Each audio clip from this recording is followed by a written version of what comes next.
आज हम उन योद्धा के बारे में बात करने वाले हैं जिनके योगदान को हम हमेशा निग्लेक्ट कर देते हैं। ये 4 पैरों वाले वॉरियर अपने वफादारी के लिए पूरी दुनिया में जाने जाते हैं।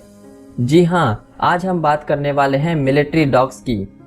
ऐसा नहीं है कि डॉग्स को सारी कंट्रीज ने अपनी आर्मी में कुछ दशक पहले से इंडक्ट करना स्टार्ट किया है। दरअसल कुछ एविडेंस का कहना है कि डॉग्स को एशियन टाइम में भी बैटलफील्ड में यूज किया जाता था। बैटलफील्ड में डॉग्स को यूज करने का पर्पस हर कंट्री का डिफरेंट था और टाइम के साथ ये पर्पस चेंज होता रहा। वॉर डॉग्स को अक्सर नोकीले कॉलर के साथ लड़ाई में भेजा जाता था और साथ ही आर्मर्ड डॉग को एशियन टाइम में डिफेंड एंड अटैक पर्पस के लिए भेजा जाता था। उस टाइम पे डॉग्स का मेन रोल था ओपोनेंट आर्मी के सोल्जर्स को डिस्ट्रैक्ट करना। कुछ कंट्रीज डॉग को एज अ मैसेंजर यूज करती थी, वहीं कुछ कंट्रीज के लिए डॉग एक गार्ड का काम करते थे। पर सोवियत्स ने वर्ल्ड वॉर के टाइम पे डॉग्स को सबसे इफेक्टिवली यूज किया। उन्होंने डॉग्स को as a anti tank weapon use किया था। 1941-42 में जर्मन टैंक्स को डिस्ट्रॉय करने के लिए सोवियत्स ने करीब 40,000 डॉग्स को डिप्लॉय किया था, जिसमें से ज़्यादातर डॉग एंटी टैंक ऑपरेशन में शामिल किए गए थे।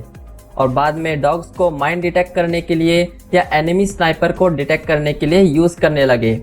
ब्रिटिश आर्मी ने वर्ल्ड वॉर 2 के टाइम पे डॉग्स को ब्रिटिश पैराट्रूपर के साथ कॉम्बैट फील्ड में ड्रॉप करवाया था। अगर हम आज की बात करें तो डॉग्स का मेन रोल है एक्सप्लोजिव को डिटेक्ट करना। डॉग्स को एक्सप्लोजिव डिटेक्ट करने के लिए इराक, अफगानिस्तान एंड कश्मीर में काफ़ी हाई नंबर में यूज़ किया जाता है। मॉडर्न वॉरफेयर में डॉग्स के कुछ और इम्पॉर्टेंट रोल हैं, जैसे सेंट्री एंड गार्ड ड्यूटीज़ करना, लॉजिस्टिक एंड कम्युनिकेशन में पार्ट लेना, जिसमें रेस्क्यू एंड कैजुअलिटी के साथ डील करना इंक्लूडेड है, वार्निंग डॉग्स को डिटेक्शन एंड ट्रैकिंग के लिए यूज़ करना, डॉग्स को medical research, scouting and drug detection में यूज़ करना, और साथ ही डॉग्स को एज अ कंपेनियन और मास्कोट भी यूज़ करते हैं। डॉग्स को आजकल ऐसी ट्रेनिंग प्रोवाइड की जाती है ताकि वो एनिमी के साथ डायरेक्टली इंगेज कर सके as a part of special forces assault teams. Even US navy seal teams ने भी पाकिस्तान में ऑपरेशन करने के लिए डॉग्स का इस्तेमाल किया था।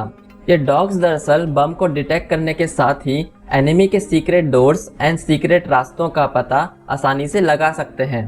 अगर हम बात करें इंडियन आर्मी एंड डॉग के एसोसिएशन की, तो ये रिलेशनशिप काफ़ी पुरानी है। इंडियन आर्मी ने डॉग को 1959 में फर्स्ट टाइम इंडक्ट किया था। फर्स्ट बैच के परफॉर्मेंस को देखकर इंडियन आर्मी ने डॉग्स को लार्ज नंबर में इंडक्ट करना स्टार्ट कर दिया। फिर 1 मार्च 1960 में मेरठ में वॉर डॉग ट्रेनिंग स्कूल बनाया गया। RVC यानी remount and veterinary course center and college dog and उनके ट्रेनर को बेसिक एंड एडवांस ट्रेनिंग देती है।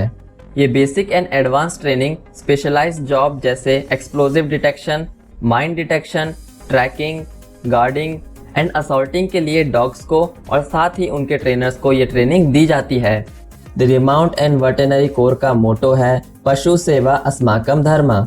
The remount and veterinary corps की रिस्पॉन्सिबिलिटी है आर्मी डॉग को इनरोल करना, उनको ट्रेन करना और डिप्लॉय करना।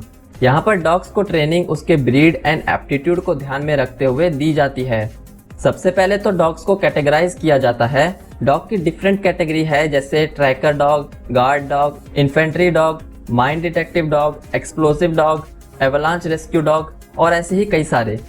ये डॉग फिर बाद में कई ऑपरेशंस में पार्ट लेते हैं, जिन्हें जम्मू कश्मीर में, नॉर्थ ईस्ट में या LOC में डिप्लॉय किया जाता है।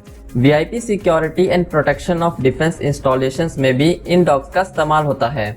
आज इंडियन आर्मी के पास करीब 1200 ट्रेन डॉग्स हैं।